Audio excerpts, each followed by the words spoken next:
Despite maintaining neutrality since its independence from the Holy Roman Empire in 1499, Switzerland has been involved in military operations dating back to the hiring of Swiss mercenaries by foreign nations, including the Papal States. Old Swiss Confederacy, formed with the Federal Charter of 1291, an alliance of 3 cantons was formed for mutual defense, chiefly against the Habsburgs. A succession of interventions by the Habsburgs produced the battles of Morgarten and Sempach, resulting in independence for the Confederacy. By 1353 the original 3 cantons had been joined by 2 additional cantons and 3 city-states. Swiss mercenaries. Late in the 13th century, soldiers drawn from the cantons of Switzerland gained a military reputation throughout Europe. This reputation was earned as a result of their defense against the Austrian Habsburg overlords and during campaigns in Italy. By the 15th century the Swiss had become particularly valued as soldiers for hire. Swiss soldiers were noted for their combat skill and ferocious attacks in the phalanx, or deep column formation using pike and halberd.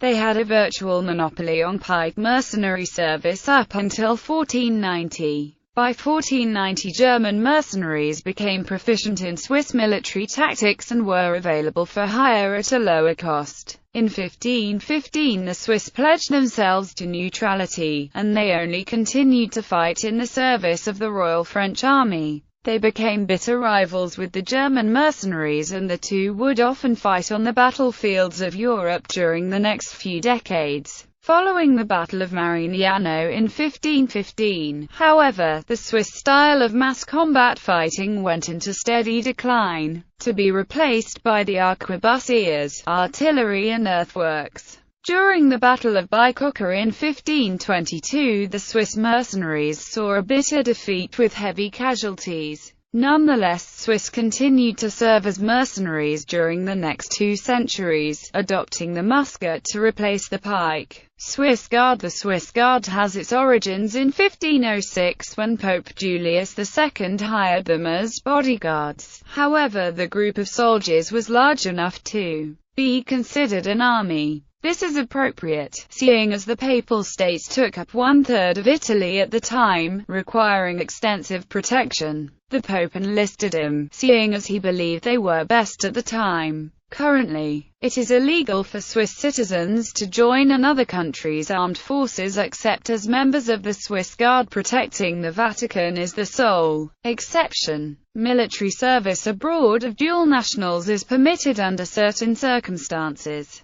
Internal conflicts. After the Reformation, the Swiss Peasant War of 1653 was a popular revolt by the rural populations of several cantons. The rebellion was suppressed, but it led to a series of reforms. In 1656, tensions between Protestants and Catholics re-emerged and led to the outbreak of the First War of Ille-Mergin. A new conflict in 1712 caused the Second War of Ille-Mergin, which overturned the balance of power to the Protestant cantons. The religious conflicts were renewed in 1847, resulting in the Sonderbund War and leading to the formation of Switzerland as a federal state. Helvetic Republic. In 1798 the French army overran Switzerland and proclaimed a Helvetic Republic. Internal resistance and economic problems destabilized the state, and additional French troops were deployed to restore order. During the 1814-15 Congress of Vienna, the neutrality of Switzerland was guaranteed by the signatories. Birth of the federal state. In the Federal Treaty of 1815, the Tagsatzung prescribed cantonal troops to put a contingent of 2% of the population of each canton at the Federation's disposition, amounting to a force of some 33,000 men. The cantonal armies were converted into the Federal Army with the Constitution of 1848. From this time, it was illegal for the individual cantons to declare war or to sign capitulations or peace agreements. Paragraph 13 explicitly prohibited the Federation from sustaining a standing army, and the cantons were allowed a maximum standing force of 300 each. Paragraph 18 declared the obligation of every Swiss citizen to serve in the Federal Army if conscripted, setting its size at 3% of the population plus a reserve of 1½ that number, amounting to a total force of some 80,000. The first complete mobilization, under the command of Hans Herzog, was triggered by the Franco-Prussian War in 1871. In 1875, the army was called in to crush a strike of workers at the Gotthard Tunnel. 4 workers were killed and 13 were severely wounded. Paragraph 19 of the revised Constitution of 1874 extended the definition of the Federal Army to every able-bodied citizen, swelling the size of the army at least in theory from below 150,000 to more than 700,000, with population growth during the 20th century rising further to some 1.5 million, the second largest armed force per capita after the Israeli Defense Forces. The World Wars. During World War I, Switzerland remained a neutral state. In World War II, Germany made some plans for the invasion of Switzerland, most notably Operation Tannenbaum, but these were never carried out.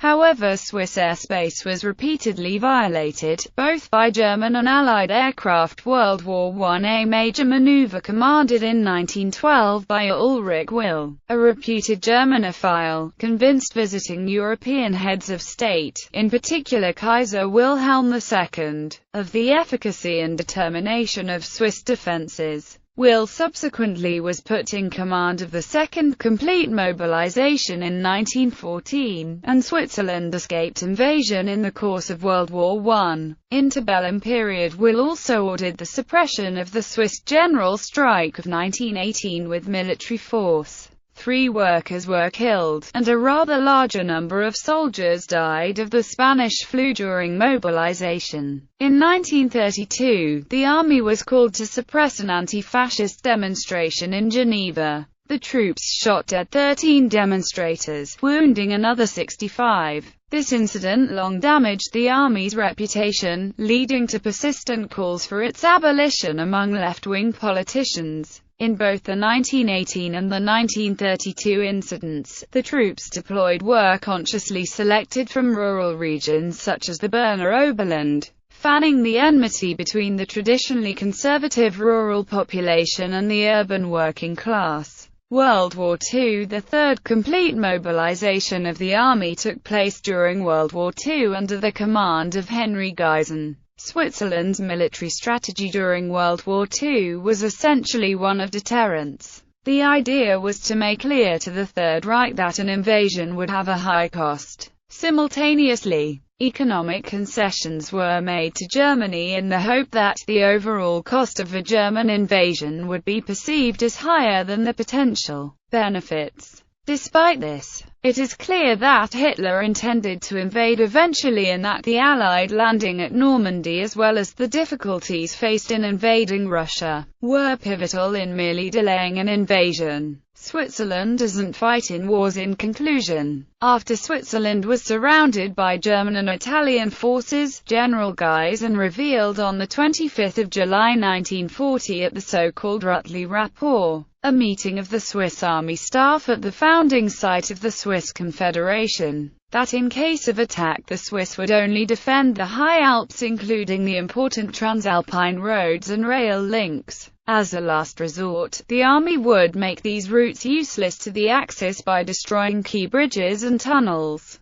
This plan meant that the populated lowlands, including the economic centers of the country, would be effectively ceded to the Germans. The gold reserves of the Swiss National Bank in Zurich were moved farther away from the German border, to the Gotthard Pass and to Bern. Many billions of Swiss francs have been invested in building the fortifications in the mountains, which are partly still used by the army. The most important buildings of the Redoubt were the fortifications of Sargans, St. Maurice and the Gotthard region. The caverns of those time were equipped with the needed infrastructure. Beside cannons and howitzers, they consisted of dormitories, kitchens, field hospitals, rooms for the sick and bakeries, and they provided space enough to accommodate 100 to 600 soldiers for a time span of up to several months. because the tensions between the Western countries and the USSR cooled down and bunkers became more or less obsolete because of newer weapon systems.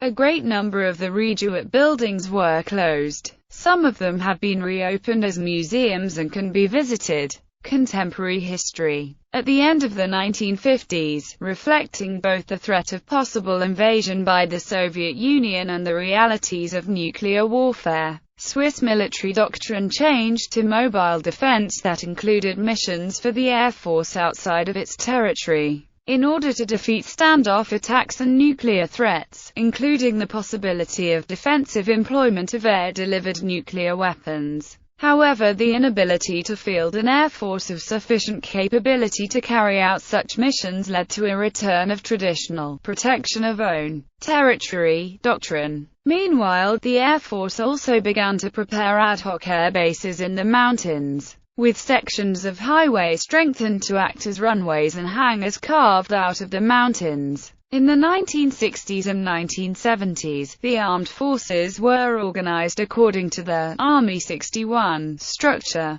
During the Cold War, Swiss authorities considered the construction of a Swiss nuclear bomb. Leading nuclear physicists at the Federal Institute of Technology Zurich, such as Paul Scherrer, made this a realistic possibility. However, financial problems with the defense budget prevented the substantial funds from being allocated, and the Nuclear Non-Proliferation Treaty of 1968 was seen as a valid alternative. All remaining plans for building nuclear weapons were dropped by 1988. In 1989, the status of the Army as a national icon was shaken by a popular initiative aiming at its complete dissolution, receiving 35.6% support.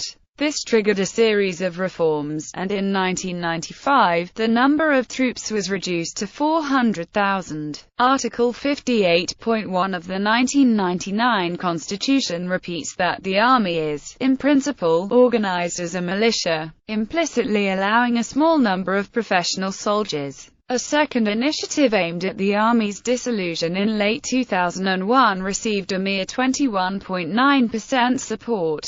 Nevertheless, the Army was shrunk again in 2004, to 220,000 men, including the reserves. On September 22, 2013, a referendum was held that aimed to abolish conscription in Switzerland. However, the referendum failed, with over 73% of the electorate voting against it, showing the strong support for conscription in Switzerland. Bibliography. Roman Sherman, Helvetische Dramen und Skandale im Militarismus. Rotpunkt Verlag, Zurich 2009, ISBN 978385869-406-5. Lombardi, Fiona. The Swiss Air Power. Where From? Where To? Zurich University. ISBN 9783728130990.